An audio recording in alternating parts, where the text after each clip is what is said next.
Without further ado, please join me in offering a warm welcome to our speakers today. Thank you.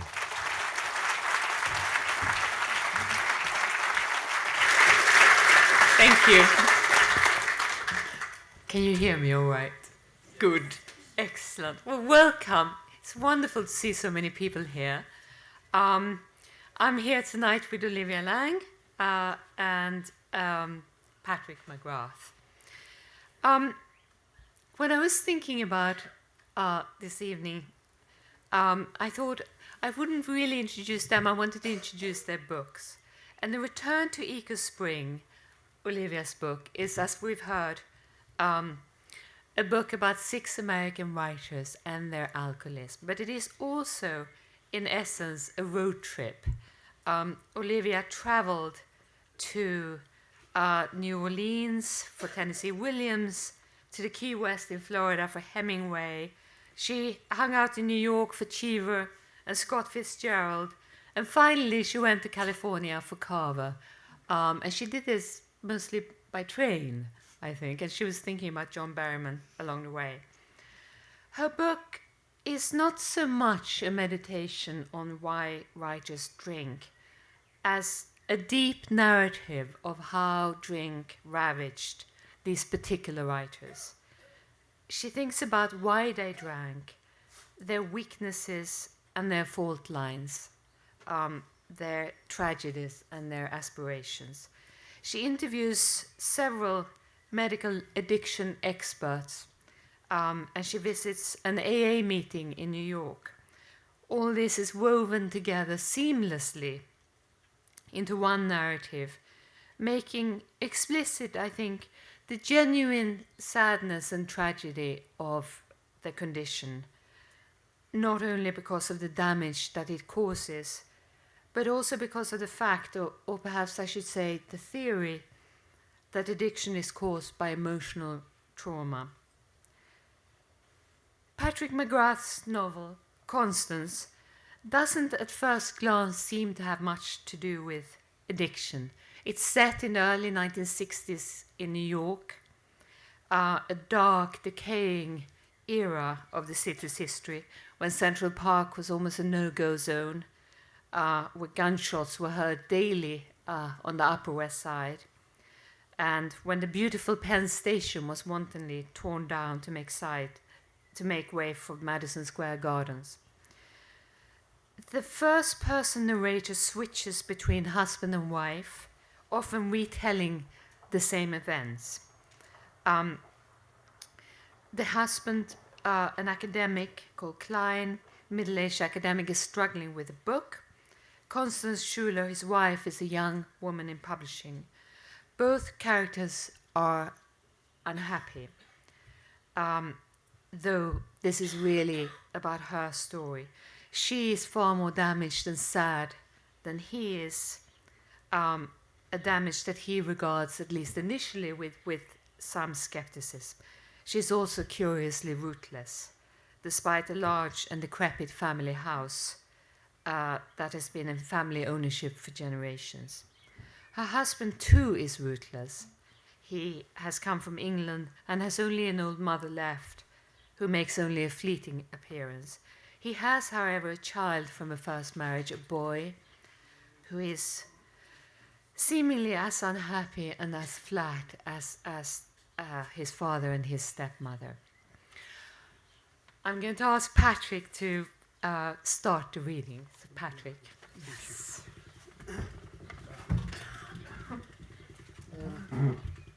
Thank you very much indeed, Sigrid, and thank you all for coming. And let me just say what a pleasure it is to be at Charleston. I've never been here before, and I'm already in love.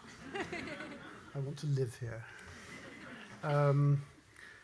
Many geniuses have lived here, so I don't know how you qualify, but one would like to. Let me just say a few words about how this book came into being, and then I'll read a few pages. I'd fixed upon a character, a woman, a young woman, called Constance, and at first I knew very little about her, other than that she was aloof, distant, inaccessible, arrogant, possibly, what some men might regard as a difficult woman, but a woman whom other men might find themselves strongly attracted to, probably for all of those reasons. And a man who is strongly attracted to Constance, attracted to her sexually and to the air of mystery she seems to exude, which may be the same thing or may be separate things, I'm not sure. But Sidney is drawn to her. He is an academic, an Englishman. It's New York in 1963. And he wants to figure her out. That's what Sidney's game is when he first encounters Constance. When I began to write the book, I started from the point of view of Constance, and in an attempt to find out what it was about. Sidney and myself were basically engaged in the same project of trying to figure out what Constance was. So I wrote it from her point of view and figured it out to my own satisfaction, what it was about Constance. But then it seemed to me that the novel was too subjective, too internal. I didn't know the impression that Constance made upon the world and why she would have drawn a man like Sidney so passionately towards her. So I decided I'd taken the wrong approach and that I should write the book entirely from Sidney's point of view. So I started from the beginning and I wrote it all over again from Sidney's point of view. But then once I'd done that, I could certainly see the impression that Constance made on others, but I'd lost her subjectivity. So I realized I had to start all over again and do a blend of the two and move between Constance's view of her relationship with Sidney and their marriage and Sidney's. So I put the two together, and that bit actually was a lot of fun because I was able to do what Sigrid referred to, which is describe, let's say, an incident at which both husband and wife were present, both participated in, and yet when you go to each of them separately for an account of that incident, for some peculiar reason, they differ markedly. The wife and the husband see the same event very, very differently, and there was much to be done with an insight like that. So the book became for me essentially the portrait of a marriage rather than the portrait just of Constance. That said, let me read to you a few pages from Sidney's, one of Sidney's chapters. This is the one in which he encounters Constance for the first time at a book party. A few mornings later, an invitation came in the mail. It was to a book party in a townhouse on Sutton Place. I forget whose townhouse, and I forget whose book. I even forget why I went, unless I sensed it was destiny calling. It doesn't matter now, but what I don't forget is the first glimpse I had of a tall, blonde girl in a narrow black skirt, thin as a pencil, no makeup, with long legs and a pursed, tight little mouth. She was standing by an open window with a martini in her hand, silent and aloof amid the shrieking hubbub of civilized conversation all around her. Her lips were moving slightly. She's told me often enough that when she saw me pushing through the crowd in her direction, she looked for the means of escape, but there was none. What she remembered most clearly, she said, was my damp mouth and my pink bow tie. I was apparently nodding my head at her as I eased through the throng, as though to say, "You, yes you, it's you I want." "Sidney Klein," I said, when at last I stood before her. "You're English." "I'm afraid so." So it started. We shook hands. I still can't explain why I felt such an immediate attraction to this young woman, unless it was carnal, but there was an air of angry untouchability about her that interested me considerably.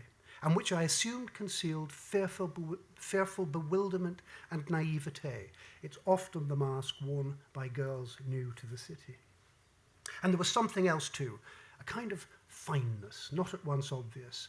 And although to the casual glance she might appear to be a plain girl, that fineness was a powerful attractor, and I just wanted to get physically close to her. I never lost the feeling. What she saw in me was less flattering. I'm a tall man, perhaps a little on the heavy side, but I dress well. I should also tell you that I'm a sentimental man. I feel too much, I always have. It is no accident that I'm an authority on romantic poetry. It was a warm evening, and I was in my light seersucker, and apparently there were beads of sweat on my forehead. The effect, she said later, was that of an obscure consular official going quietly mad in a far-flung outpost of empire. But there was too, without question, she said, some force of personality there. She also said I was panting in the heat like a dog. I suggested we go somewhere quiet where we could talk. She asked me what I wanted to talk about, and I said I wanted to talk about her. Why? Why not? We both knew she was about to leave the party with me. When we were out on the street, I proposed a quiet French restaurant in the village. Then we were in the back of a cab, and I kissed her, and she let me. She wanted me to. She liked me. I was so much older than her, at least 40, she thought. And she felt that with me she'd be safe. I only wish I'd kept her safer. I should have kept her under lock and key. When I kissed her, I held her cheek and chin in my fingers. Her skin was like a child's, and her lips were soft and cool, although they wouldn't part for me. I felt her body stiffen in involuntary protest at first, but I paid no attention to that, and after a moment she relaxed and draped a long, thin arm around my neck and briefly kissed me back, but again without involvement of the tongue. For that I'd have to wait. Then she disengaged herself and stared out the window of the cab. At dinner we talked, as I said we would, about her. I figured her to be about 23, but for some reason she sustained the chilly hauteur I'd seen at the party, and I soon began to feel she had no right to it, having not earned it. I perceived, however, still bewitched, or fired up at least with strong emotions loosely rooted in lust, that as we lingered over our coffee and cigarettes, she was beginning to open up. I don't know why. Perhaps she took pity on me, or perhaps she thought I was harmless. I'd asked her about her childhood, and she told me she'd grown up with her sister Iris in a falling-down house in the Hudson Valley, complete with a framed veranda and a tower. It had been in her family for generations, she said, but when I asked her how many generations, she was vague. 2 at least, she said. Daddy grew up there. It stood high on a fissured bluff, and on the south side of the property, a steep, wooded slope descended to a wetland meadow by the railroad tracks and the river. This was the view she'd had from her bedroom window, she said, the sweep of the mighty Hudson far below her, with the Catskills in the distance. It was called Ravenswood. It was all too good to be true. The old house with its tower on a bluff above the river, and this beautiful girl, clearly in flight from who knows what horrors she'd suffered there. It was a romantic cliché, the whole thing. But for that, I liked it all the more. In fact, I hadn't spent much time in the Hudson Valley. There was nothing up there apart from a few small liberal arts colleges, none of them of any interest to me. But this I kept to myself. It hadn't escaped me that this girl got dreamy when she talked about nature. She then produced a photograph and pushed it across the table. It was herself, aged 12, sitting with her sister on the porch of that old house, which was, as she described it, and every bit as shabby as I'd imagined. It had a long porch, a tower, several steep gables, and what looked like a screened veranda, a kind of American villa with Gothic additions, and pretty run down. And there she was in the foreground, clutching her school books and frowning at the camera, visibly nervous, her hair pinned up and her slim legs pressed tight together at the knees, but splayed at the ankles. She wore white socks and brown sandals with a buckled strap. What a geek, she said, as I studied the photo. I said I was sure she grew out of the awkward stage all children do, but she said she didn't, not for a long time. Had she yet, I thought. But Iris, the younger sister, looked like trouble even then. A tooth missing, hair all adrift, scabby knees, a true hoyden in the making. And those eyes, even in that creased black and white photo, there was no escaping those big, dark, liquid pools of shining life. Behind the two girls stood an eccentric-looking woman in faded corduroy trousers and a man's shirt and an old straw hat and a trug with a cigarette between her teeth. And I thought at once, English? I knew the type. And behind her, in the shadow of the doorway, a tall, indistinct figure who reminded me of the pitchfork man in Grant Wood's American Gothic. As I slid the photograph back across the table, she told me, as though in answer to a question I hadn't asked, that she wasn't an extrovert like Iris, but she didn't believe she was frail psychologically. She was a solitary, yes, and Harriet, this was the mother, hadn't tried to make her otherwise. She hadn't tried to make her anything, but she had encouraged her to love her little sister and always look out for her. In this way, she'd helped create a bond between the sisters that was supposed to never come undone. Oh, she'd begun to talk now. The floodgates were opening, and I advanced with care. Your mother looks like an interesting woman, I said. Harriet's dead. She lifted her head and stared at me, as though to have me look upon her suffering and tremble. How old were you? 12. Iris takes after her. I don't know who I take after. Not Daddy, that's for sure. She said this with a fierce light in her eyes and an angry little laugh. Not Daddy, that's for sure. Oh ho, Daddy's a problem. I'll leave it there. Thank you very much.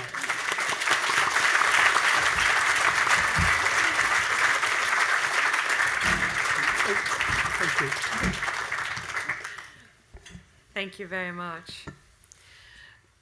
I mean, I know that there were a lot of laughs as you were reading this, but this book struck me as, when I was reading it, it struck me as a profoundly sad book. And I thought that what you conveyed so particularly well was that sense in which unhappy families really don't have as many stories and narratives as happy families, because they always miss out on that telling of the story. Those kind of, oh yeah, do you remember when stories that happy families are always doing, you know, and so the narrative grows and it becomes the story of the family. And these people, your main characters, struck me as so extremely lonely, you know, and missing. Was that deliberate? I never actually articulated it quite that way, but you're exactly right. And where that comes from, I think, that lack of stories, is the fact that there are secrets, and that families with secrets tend to be unhappy. And as I wrote the book, I uncovered the secret that is at the heart of this family, and I think it was the silence that was imposed, both narrative and emotional, that contributes heavily to the unhappiness that you detected in that family. Yes. And of course the other, I mean, I won't reveal what that secret is, but the other source of sadness in the book I felt was her lack of love for him. I mean, she really didn't love him, did she? You know. Do you mean her father or her husband? No, I meant her Constance and Sydney.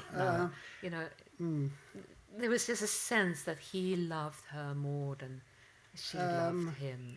She was a woman who, she is a woman who has a great deal of need, and in this relationship, Sydney does the loving. I think it may be always true that in any marriage and in relationship, somebody does most of the loving, and it's certainly true that Constance wasn't capable of doing most of the loving, or very much of the loving at all, and so that was Sydney's responsibility. And he's struggling. He's an academic. He's struggling with his book. The book is kind of failing. Is that symbolic of his failed life, or? He does point out he's having a great deal of trouble with his book, which is called The Conservative Heart, and it's a sort of conservative reading of Romanticism, which is a rather difficult project to begin with. But he notices at a certain point that he's having as much trouble with his marriage as he's having with his book, and believes that they must somehow be related, and that if he can only get going with his book, then he might be able to get going with his marriage as well, but neither of them are working for him, and so he's a deeply frustrated man, and therein lies Sidney's unhappiness. Yes, and a slightly superior man. I mean, there's a very superior tone that comes through in his talking about her, partly because he's so much older, but also because, you know, he makes much of the fact that he's educated and she's not. Yes. Although she's actually an editor at a publishing house, you know, and he is an academic, and the father is a doctor, and all these professions, you know, that normally kind of shore up people's lives, did very little to shore up these particular lives. To shore up Constance. Well, you know, I did set it in 1963, and I think, you know, within sort of 5 years, it couldn't have happened this way. You know, this was probably the last moment of the old patriarchal organization of American social life, or, you know, social life generally. And we are sort of on the cusp of somebody like Constance being able to stand up and say, you know, do not treat me this way. You are a condescending and patronizing man, and you have no business speaking to me like this, and I have resources. There are places I can go. There are people I can speak to. There is a sisterhood to which I can belong. But at that time, that wouldn't have been available to Constance. That is so true. It's a really interesting point. And one thinks of New York sort of exploding after 1968, you know, but actually at the same time, as I said before, you know, the New York that you describe is so lawless and so violent. You know, it's already exploding, but not into love. Not quite yet. No, it's beginning to deteriorate in terms of the fabric of the city. There is the middle classes are moving out. It's becoming dirtier and more violent, but it hasn't yet shifted into the first early glorious days of feminism and various other revolutionary sorts of social changes. There's a very interesting reversal in the book, I thought, in that the sister Iris is a very troubled character. She drinks. She has no ambition whatsoever. And she is in trouble. But nevertheless, she's also the most human and warm character in the book. You know, and all the surrounding characters who are so respectable from the outside are just so frozen at the same time. And I thought that was a very interesting aspect of it. Was that deliberate? I wanted her to be in stark contrast to Constance, who is very buttoned down and quite neurotic. And her sister Iris is much wilder. She drinks, she sleeps with men, she likes married men. She's not particular about pursuing the career in medicine that she's supposed to have because daddy is a doctor and so forth. And so she would be at the sort of cutting edge of the changes that are going to occur during the 1960s. So she's maybe a prototype of some sort of a wild rock and roll girl. But again, the world hasn't yet sort of come around to her way of looking at things. And so she is very vulnerable as a result of her appetites and her energies. Yes. Though one feels she'll survive better in that. I won't give anything away. Sorry about that. Hopefully. Yes, hopefully. I'm conscious of the time, so I now would like Olivia to read. Thank you. I don't know about you, but I'm dying to read Constance now. I thought that was tremendous reading. Thank you. The Trip to Echo Spring is a book, as both introducers have explained, about writers and alcoholism, and it takes a trajectory. It takes a physical journey across America, but at the same time it follows a kind of map of alcoholism. So I started with those sort of early, glamorous, intoxicating days that come at the beginning of a relationship with drink.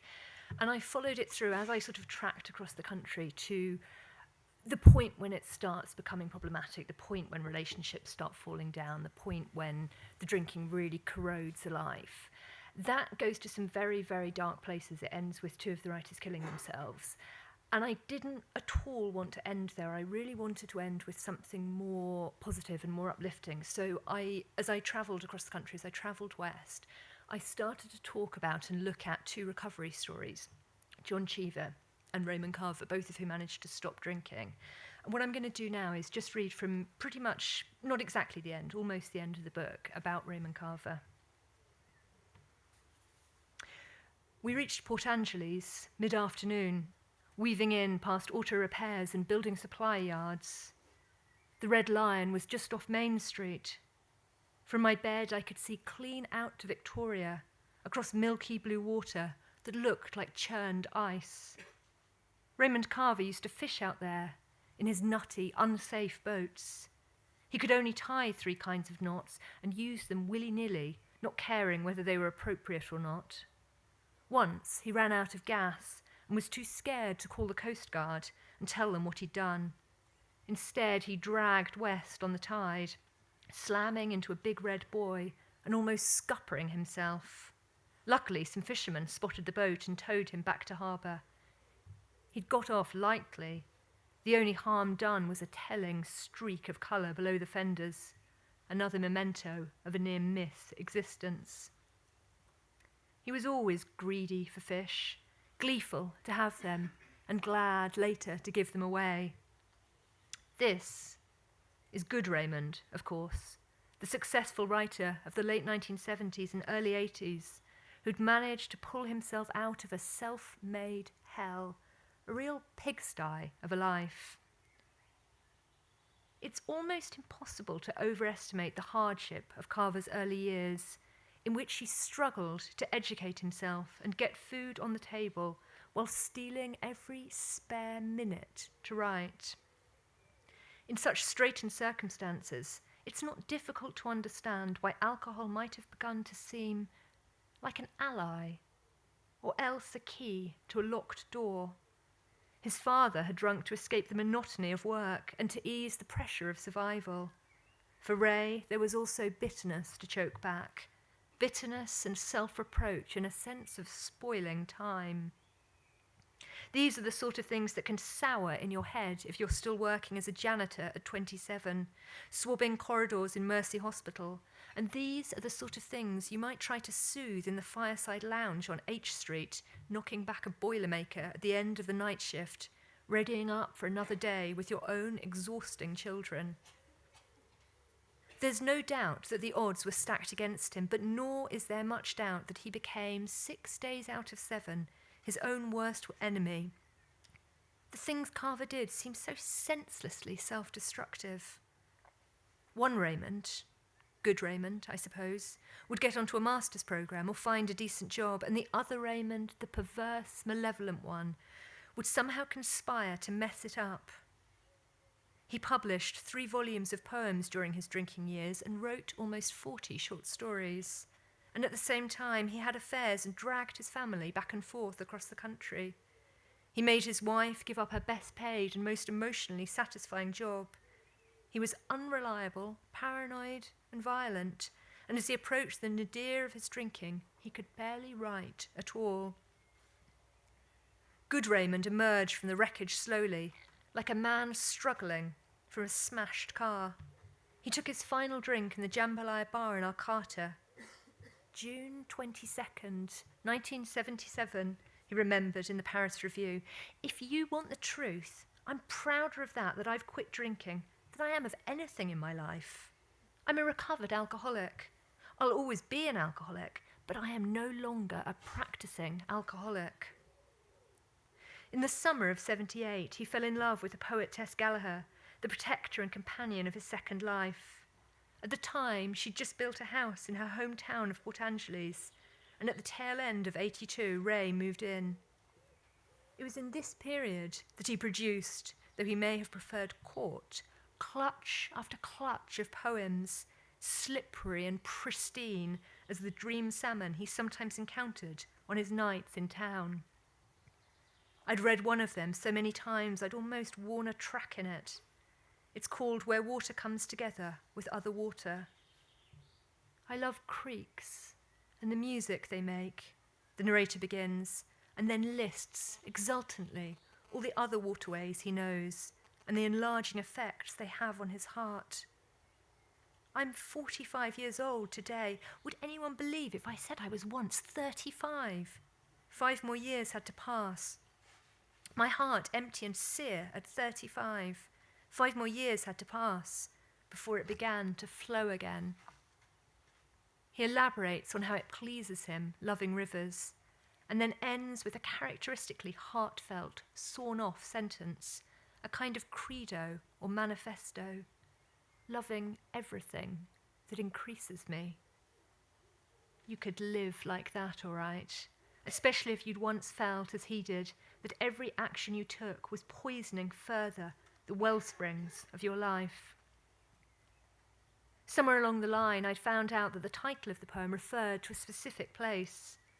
The Sky House, as Gallagher's new property was known, was situated not far from Morse Creek, an old steelhead run that gave out into the Juan de Fuca Strait. Carver walked and fished there often, and it was this confluence he was thinking of when he wrote the line about some places standing out in his mind as if they were holy. I knew what he meant. I share that susceptibility to water myself, and now we were in town, I was almost frantic to find the creek. We went that afternoon, driving back along the 101 and leaving the car in a lot by the bridge. The river came down hard beneath it, bottle green, ploughing messily over water-worn rocks and boulders. There was a path that looked as if it might lead to the beach, though it skirted first round an estate of incongruously suburban houses. The beach was sandy and scattered with 9 pins of driftwood. Some of the pieces were enormous, whole trees torn out by the roots, their bark worn down to a silky sandy grey that felt pleasantly animate to the touch. All the time there was the sucking, rushing sound of water, sluicing and pulling in contrapuntal motion, each wave drowned out by the next. A few yards ahead, the river joined the sea. Morse Creek cut through a stretch of blackish sand over stones that ranged in size from pebbles to boulders. It ran very fast now, maybe 4 feet deep, humping and shouldering, the surface breaking apart in pleats. I knelt and dipped my hand, wincing. It had come straight off the mountain. Snowmelt, old ice, clear and astringent as gin. It had begun to rain. I leaned back on my heels and took it all in. A ferry was chugging out to sea, and on the horizon I could just make out the thin ridge of Victoria, almost blotted out by cloud. You could get back on your feet in a place like this, after a lifetime of messing up, of being torn apart by the overwhelming incompatibility of your needs. All those bad things you'd done back in another life, they might rinse away out here, given time, given a landscape so explicitly devoted to the display of time's long reach. Watching water work through rock, you might come to a kind of accommodation with the fact that you'd once smashed your wife's head repeatedly against a sidewalk for looking at another man, that you'd hit her with a wine bottle, severing an artery and causing her to lose almost 60% of her blood. Other things too, stupid, slippery things, drink driving, bouncing checks, running out on bills, committing fraud, letting people down, making up dumb and pointless stories. Hardly any wonder Carver's nickname was Running Dog, or that he said, a long time later, I made a wasteland out of everything I touched. On the way back to the car, we passed a woman chewing gum who stopped us and said, I don't know if you're interested in birds, but there are like 5 bald eagles up by the bridge. We thanked her and hurried on. There were only 2 by the time we got there, in the tree between us and the 101. In flight, they looked like a coat thrown into the air, ragged and enormous. The creek churned beneath them, goose green and full of bubbles. They were fishing, the woman had said. The nearest one roused, ruffling his feathers, wings ajar. He dipped forward to strop his beak on his chest, then looked up sharply as two ducks crossed well above the elders. Imagine a day of this. Imagine years, the increase, the effect it would have on your heart.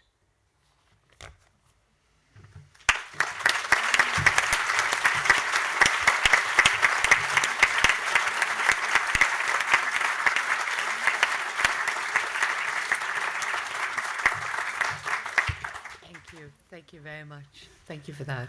I love the image of the bald eagles as ragged coats thrown up into the air. I wanted to say, what you read was very moving, but I think the most poignant parts of your book, I felt, were the quotes from the AA meeting that you went to. Because and you quote, I think, from the AA handbook, and the simplicity of that prose, this is the handbook of the Alcoholics Anonymous that alcoholics get when they join AA or buy when they join AA. And the simplicity of that prose compared to the complexity of the authors that you're looking at was almost unbearably moving to me. I thought you did that extremely well, because the AA and the kind of essence of humility and solidarity, which is the AA, Yes. and the fact that once you kind of lose that, you lose touch with that, and you begin to feel again that you're special and different, is when alcoholics and addicts lose their recovery, they lose hold of the recovery. And I was thinking as I was reading your book that for these extraordinary artists, holding on to that solidarity and humility must have been a kind of particularly difficult task. I hadn't actually thought of it as explicitly as that, but it's true that writers tend to think they're special and different. But they are special and different. It's one of the perils of the career. So that they do happen to have those kind of personalities that make it very hard. The writer that I dealt with before the Carver section is John Berryman, the poet John Berryman, who's probably the least well known of the six, and he's an extraordinary man, but his battle, and it really is a battle with recovery, is so touching. And the thing that he struggles with is it's humility, but it's also faith. That faith is so key in the AA process. And I came into writing this book really as not an AA skeptic, but I wasn't kind of massively excited about AA. And the more I learnt about it and the more I learnt about the recovery process, the more extraordinary I thought its simplicity is. That so much of it depends on addicts helping other addicts, and what an extraordinary thing that is, that this sort of chain of friendship, chain of relationships can lift the addict out. People like Berryman, who are absolutely armoured in a sense of special and different, and beneath that feel utterly inadequate, find it very hard, find the recovery process very hard. And of course those are the kind of people who become an addict in the first place. Yeah. Did you find, do you think, as you were doing the research for this book and doing this journey, did you find that connection between creativity and addiction that your subtitle implies? I mean, i.e., why writers drink. When I was reading your book, I felt their huge unhappiness, and I thought that you did, you so marvelously evoke their childhood and the trauma that they all had in various ways. And I felt their creativity. But could you say more about the link between that trauma, addiction and creativity? The thing, I mean, in a way it's rather a glib subtitle because it sort of sketches out a territory that I don't feel I really got to the bottom of. I don't think anyone can get to the bottom of, because each person's addiction story is different. Having said that, the thing that I really started to notice was that there was something similar about the desire to make up stories, the desire as small boys, especially Fitzgerald and Cheever, as small boys, they could walk into a room full of their school friends. They were actually both quite unpopular, but they could start telling a story and everyone would be glued, just tell me more, tell me more. That was their knack, that was their sort of special ability. But that's actually rather a dangerous knack. That's the ability to sort of fantasize and to create these compensatory worlds, I think does have something to do with the desire to not really be in reality that can lead to escapist habits like drinking. So I think that was part of it, but you couldn't say the same thing of Hemingway, I don't think. Mm-hmm. So it becomes just an incredibly complicated tapestry to pick through. But that was definitely one of the links. You did, which I admired, you did quite a lot of scientific research for this book. And I wondered if you could say a bit more about, is it the ACE study or ACE study? Yes, that was absolutely fascinating. And I came across that really very close to the end of the book, and I was staggered by it. So it's a study, it's a very, very large study that took about 15 years, and it correlates between adverse childhood experiences and later onset of physical and mental illnesses. And what's extraordinary about it is that they go through, there's a questionnaire with 10 different questions of 10 different kinds of childhood upsets that can happen, things like divorce, a relative in prison, somebody committing suicide, so those sort of things. So you get a score of 1, 2, 3, depending on how many you answer. And it absolutely correlated in every single disease. It's so extraordinary. So heart disease to nicotine addiction to alcohol addiction to diabetes. The more adverse childhood experience you'd had, the more likely you were to suffer from these things in later life. So it very much is exactly what the Freudian psychoanalysts always said, that childhood trauma leaves us susceptible to illness and disease in later life. And the ACE study it was published maybe 5 years ago, and it's starting to sort of seep through, and people are starting to take in what that might mean and how shocking that is, really, in terms of what our public health is doing, that it really needs to be directed at children and children's experiences. You talked in the book a bit about your own childhood and your experience of growing up in an alcoholic home. And you make reference to the fact that all the writers you're dealing with are men.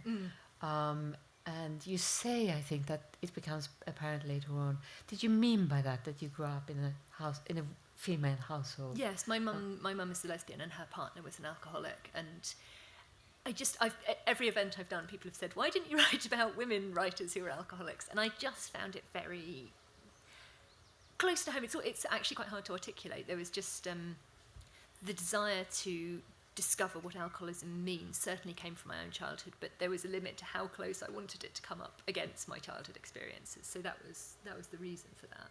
Yeah.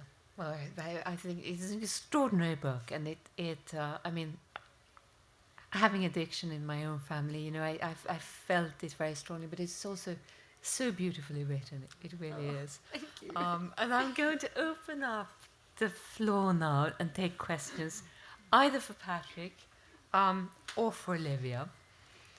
And I think we have a question over there. I wondered, well, particularly to Olivia, but maybe Patrick can comment on, in terms of relating creativity to addiction, in terms of different phases, whether you monitored or noticed any difference in the success of creativity in the sort of, pre-peak addiction, then peak addiction, and then in recovery, if there was any relationship. That's interesting. There's definitely a period where it's gone too far and writing becomes very difficult, and I think you see that in all of them, and certainly in somebody like Fitzgerald, there's that extraordinarily hard point after Tender is the Night and before The Last Tycoon, which is unfinished anyway, where he really is struggling to produce stories, and it's really his drinking at that point is so brutal. And I think you see that with all of them. Certainly Cheever as well really runs out of gas. Both Cheever and Carver have this magnificent renaissance. I'm not sure that all writers who stop drinking do. Some might just be exhausted by that point. But Cheever wrote Faulkner just after his just after he came out of Drying Out, and I think that's his greatest novel. I think it's an extraordinary book, and it's full of that sense of joy of I've escaped. It's about a man escaping from prison, and it's very much his story of escaping from addiction. And Carver's late poems are spectacularly beautiful, and again full of that sort of lovely gratitude. I don't know if Patrick has. I don't know. I think you said it's hard to generalise, from my own experience, when I'm unhappy or hungry or hungover or in any way not well slept, well rested, and well loved, I can't really write to my best abilities, and I'd say most of the people I know are like that. I mean, all writers drink. But some drink too much, and when they do, they're not very creative. They're not as productive as they ought to be. Yeah. But when we're level, when we're steady, that's when we produce best. I think so. Yeah. And I think the idea that writers write well drunk. I mean, none of the ones that I was writing about wrote drunk. I think that is a ridiculous myth. No, you go off after half a glass of wine. It's just not. Anyone else? Yes, over there.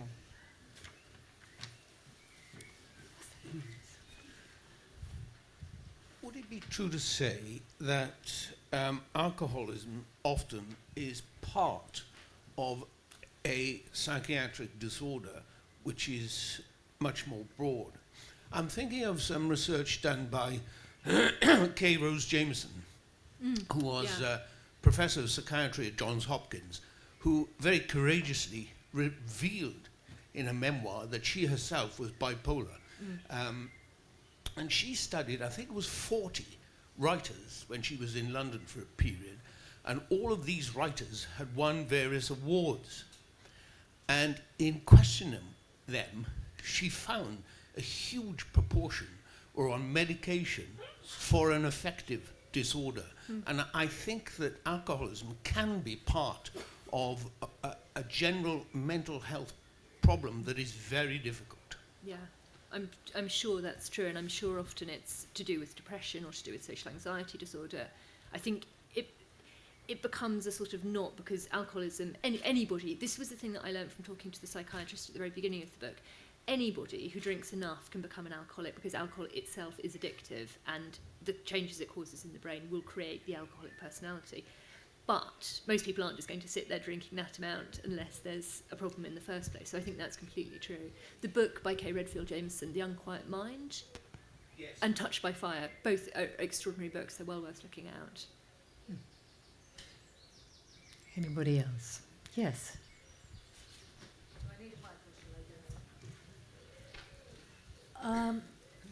Again, I'd be interested in what either of you thought about this. And I dare say it's not an original idea, but I've always felt that Dr. Jekyll and Mr. Hyde was an absolute parable of addiction and that evil twin when you were talking about good Ray and bad Ray. And I note that you were writing about American authors, but what do you think of that? And do you know anything about Stevenson's life, whether there was any plan there for it to be like that? Or is it just, fairy stories that they latch onto the archetypes? I mean, when I was initially thinking about the book, I had much more ambitious ideas about this sort of survey of all the literature of drunkenness, and that was definitely one of the books. And the twin thing, the double self, comes up a lot. It comes up a lot with Tennessee Williams too. So I was thinking of drawing it in, and then the book started growing too fast, and it didn't fit. But I think that's true. But I don't know if he was consciously doing that. Patrick, do you know? I don't know about it in Stevenson's life. I can tell you from my own experience, I was asked to write an introduction to Jekyll and Hyde a couple of years ago. So I reread it very closely, and it leaps out at you that Dr. Jekyll is becoming increasingly and more virulently addicted to whatever it is he drinks to become Mr. Hyde. And then the addiction comes out of control. And I realised that it was a perfect paradigm of addiction. And perhaps that's the way it's best read. And I was very excited. I thought I'd discovered something. So I sort of, went online and found, pages and pages, thousands of entries on Jekyll and Hyde and addiction. So I think we're onto something here. But we're not the first. We all independently thought it, though. Others have been there before. Yes.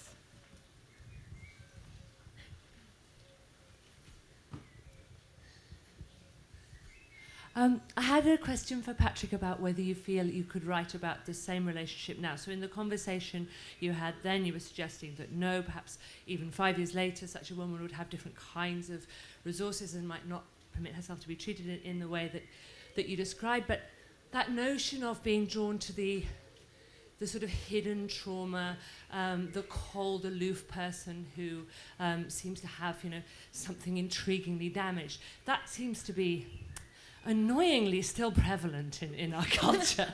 So I'm just wondering if you do see that as a 60s phenomenon, or whether you could write the same kind of relationship now. I would imagine that you could write the same sort of story now, because Constance has been traumatized, and that aloofness, that mystery, I'm not giving too much away to say that, when Sydney thinks, what is she thinking? Where is she? And in fact, she's nowhere. There is that blank that is symptomatic of trauma, of having been traumatized. That sort of emotional emptiness, a sort of a void, and that's what was giving off that curious mystery that so attracted Sydney. And I think that's as much, if not more, possible today. Yes, over there.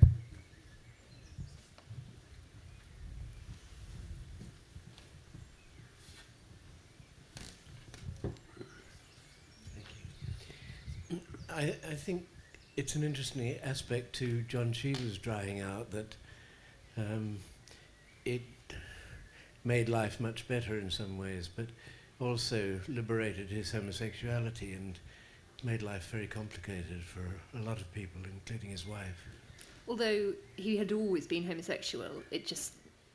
And that the pain of concealing that had been very, very difficult for him, I think. Yes. So he has this final... He was married, and he had this sort of appearance of being utterly conservative and, blue-blooded wasp.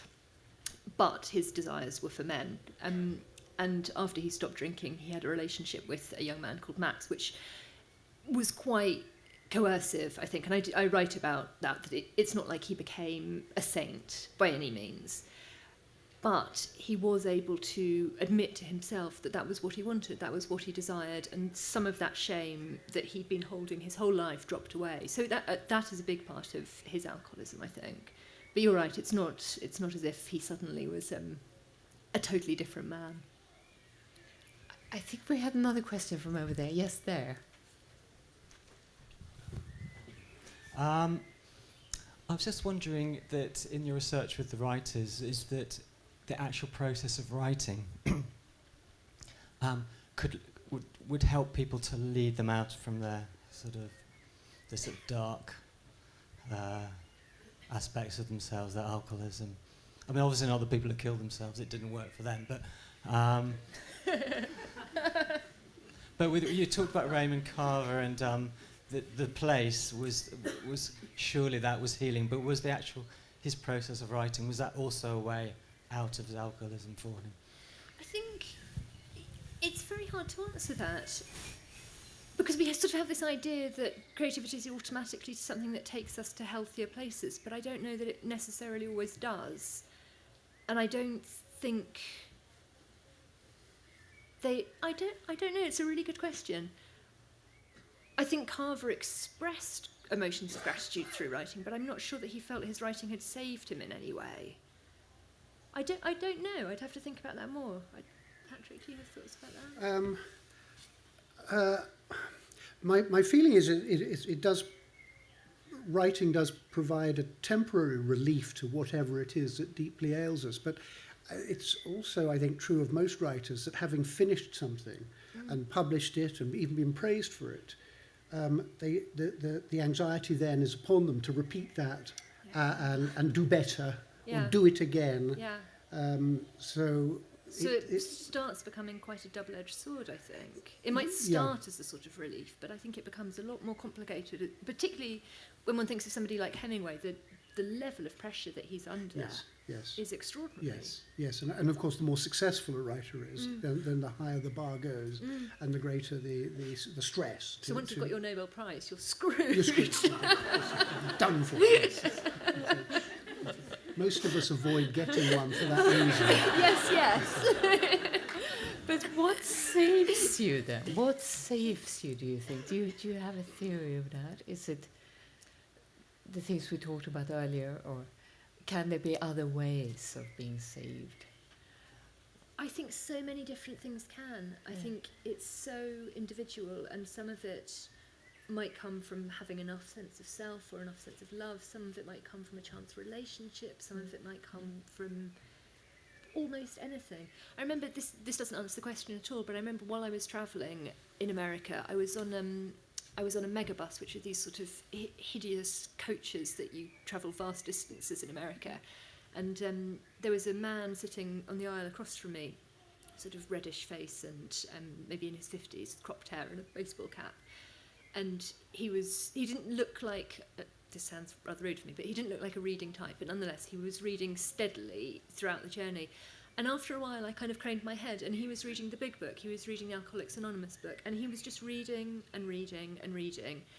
I think anything can be the thing that lifts you out. I think there are so many sort of possibilities for salvation. Just salvation sounds like a very religious word, but for to getting out of that pain. Yes. Do you have a sense of that? I mean, it's mostly about pain, isn't it? You know. But nevertheless, it's a similar story. You know. I wonder when is the moment? What is the trigger?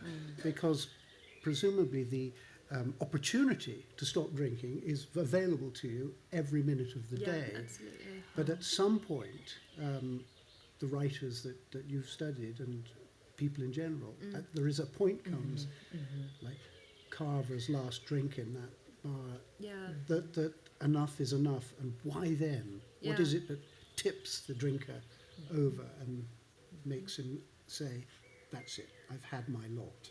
And I think that's a mysterious question, and one that only a novelist can answer, really, because it's so much of an individual's life. It's so deeply hidden, I think.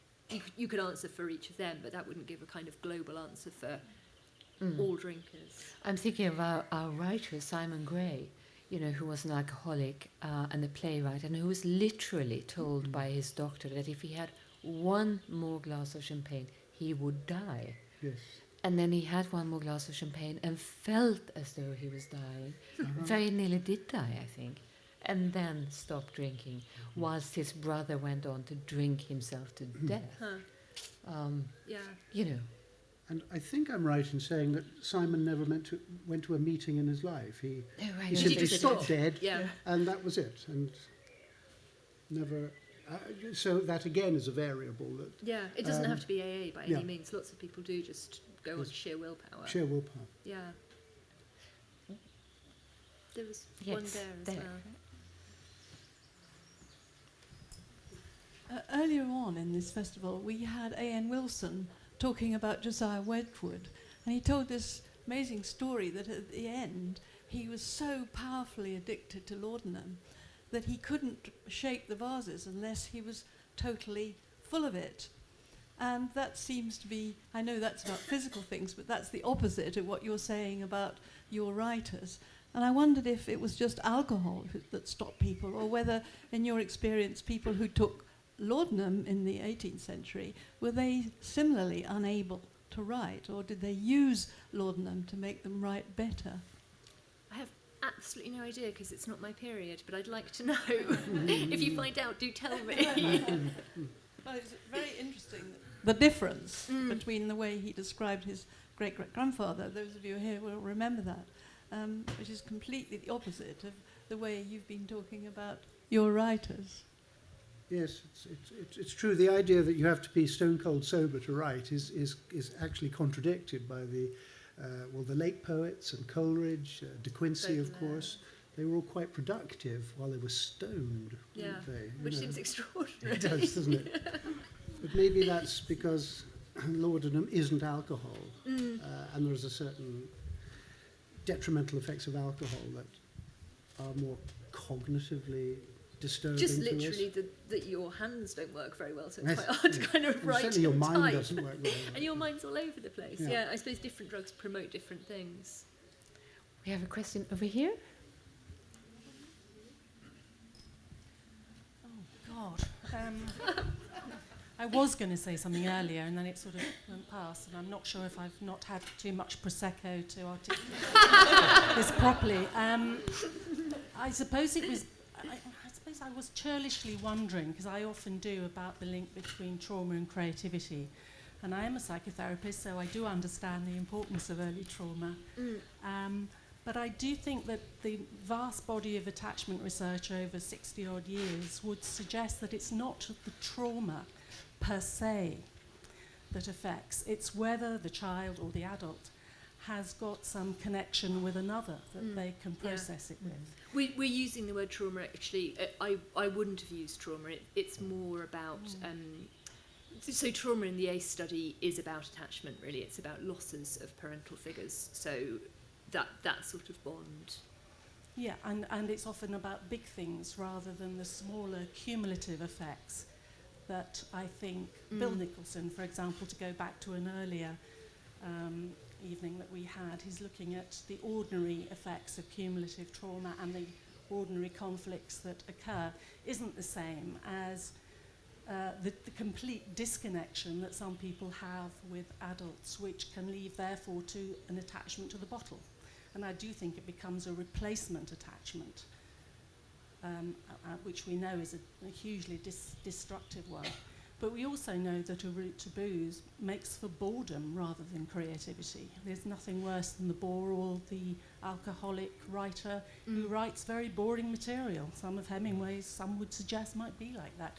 And I do think we have to be more nuanced. That's all A, about trauma, and B, about the potential for creativity. I'm not saying trauma or causes creativity. I want to be very clear about that. I'm absolutely not saying that. I'm saying it's a very complicated issue. I think that's a very dangerous thing to say, and that's the myth that I was writing this book against, really, is that I think the idea that somebody, A, is traumatised or B, is a drunk, makes them creative is a total myth. So let's just be very emphatic about that.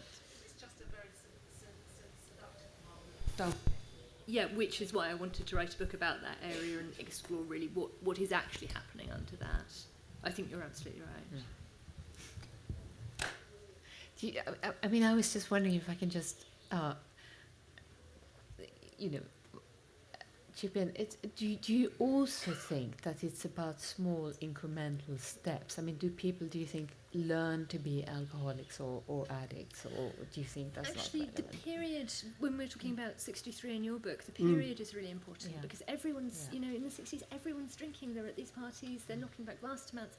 Yeah. Even in the period in which I was in journalism, you could see the change. That at first we'd go out for lunch and we'd have drinks always, and then we would never go out for lunch and have drinks, and it was utterly frowned upon if you came back from the pub and went back to the office and started writing. And I remember that in the last sort of 10 years, and going back to this period where you've got kind of Hemingway and Fitzgerald careering around New York, that it's liquid, it's a whole different world, and I think that has a huge part to play in it. I think we've run out of time, so thank you very much, both of you. Thank you.